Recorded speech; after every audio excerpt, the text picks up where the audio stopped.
అదే RTV app వార్తల్ని క్షణాల్లో చదివే అవకాశం ఉంటుంది. ఒక న్యూస్ పేపర్, ఒక టెలివిజన్ ఛానల్ మీ చేతుల్లో ఎప్పుడూ ఉంటాయి.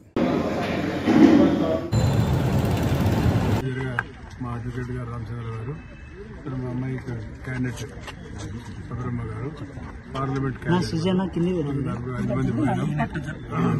చాలాసేపు కార్యక్రమం జరిగింది. అది మొదటి ఘట్టం అయిపోయింది. రెండవ ఘట్టం ప్రజల ఆశీస్సులు కావాలా, ప్రజలు సహకారం కావాలా, వారి ఆశీస్సులు కోరుకుంటున్నాం.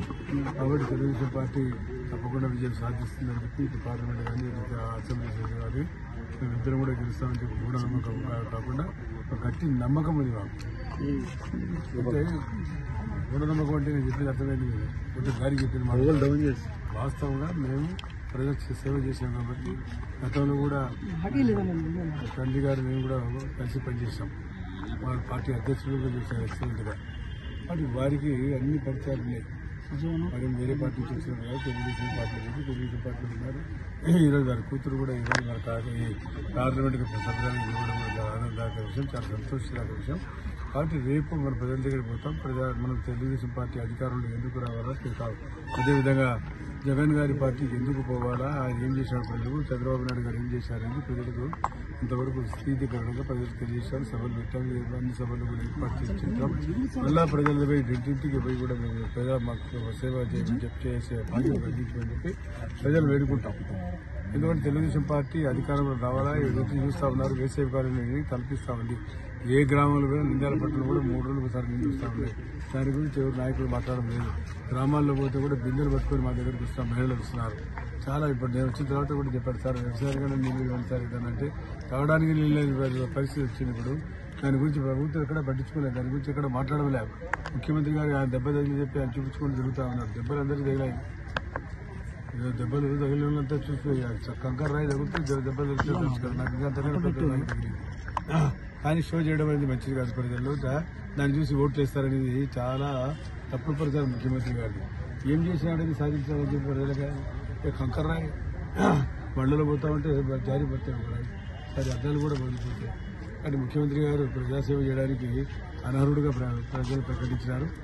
ఆయన ఏ కార్యక్రమం కూడా చేయలేదు కాబట్టి ప్రజలు ఆయన బుద్ధి చెప్తా ఉన్నారు. అన్ని సర్వేలు కూడా భారతదేశంలో టీచ్ సర్వేలన్నీ వచ్చేస్తున్నాయి.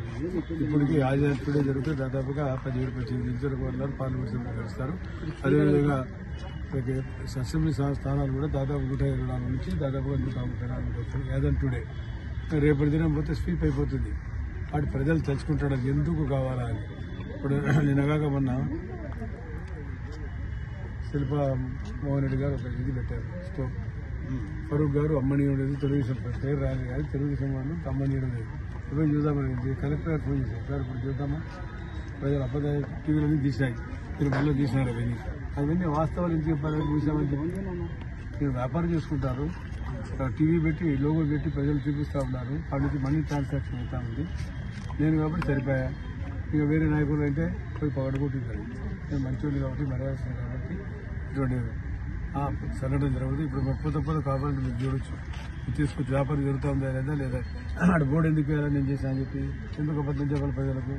కాబట్టి ఇటువంటి చేయకూడదు. ఇది ప్రభుత్వ స్థలం కాబట్టి ప్రభుత్వ స్థలంలో పెట్టి ఎన్నికల ప్రచారం చేయకూడదని మేము కోరినాం.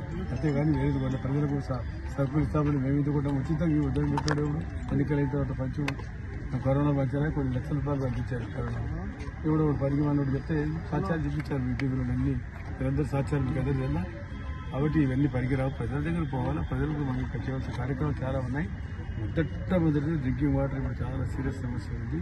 దాన్ని ఏ రకంగా అధిగమించాలని చెప్పి తెలుగుదేశం పార్టీ కూడా ఆలోచిస్తా ఉంది.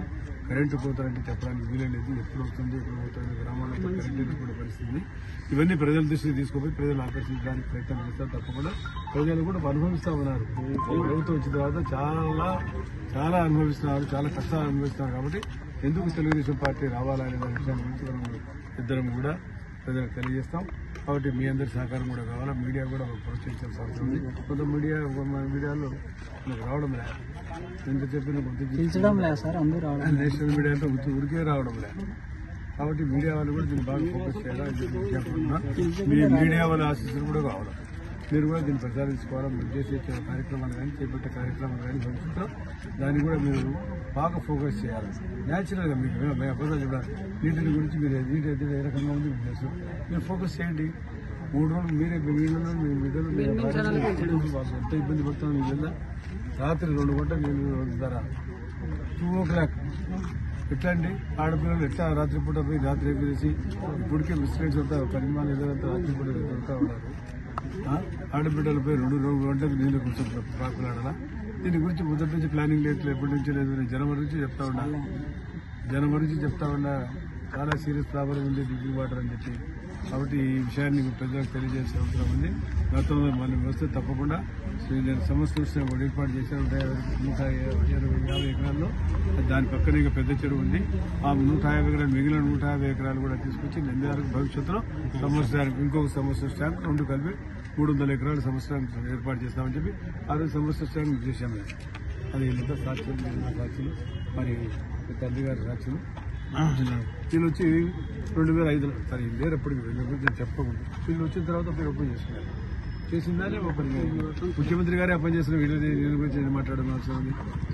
కాబట్టి చాలా సంతోషం. మీ అందరి సహకారం కావాలంటే ఒకసారి ఇప్పుడు ప్రజల ముందు పోతాం, ప్రజలను అర్థిస్తాం, ప్రజలను ప్రార్థిస్తాం.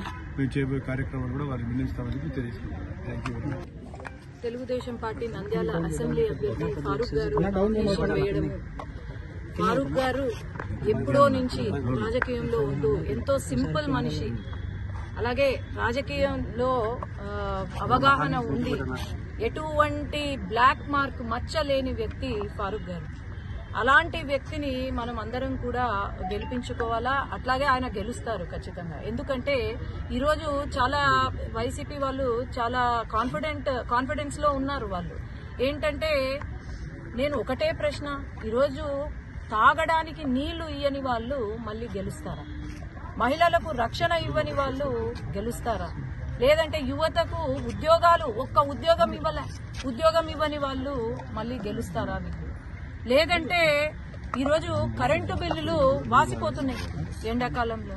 అట్లాగే నీళ్లు లేవు, సాగునీరు లేదు, రైతులను మోసం చేశారు.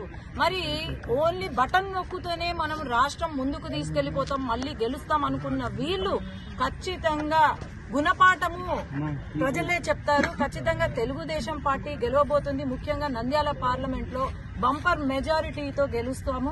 అట్లాగే ఫారూక్ గారు కూడా ఇక్కడ బంపర్ మెజారిటీతో గెలుస్తారు. ఒక గుణపాఠంగా ఇది శిల్ప వెంచర్స్ ఏవైతే ఉన్నాయో అన్ని కడప వెంచర్స్ కి షిఫ్ట్ చేసుకుంటారు ఇక్కడ. మరిన్ని వీడియోస్ కోసం ఛానల్ ని సబ్స్క్రైబ్ చేయండి. లేటెస్ట్ అప్డేట్స్ కోసం వాట్సాప్ ఛానల్ ని ఫాలో చేయండి. అండ్ లింక్ డిస్క్రిప్షన్ లో ఉంది.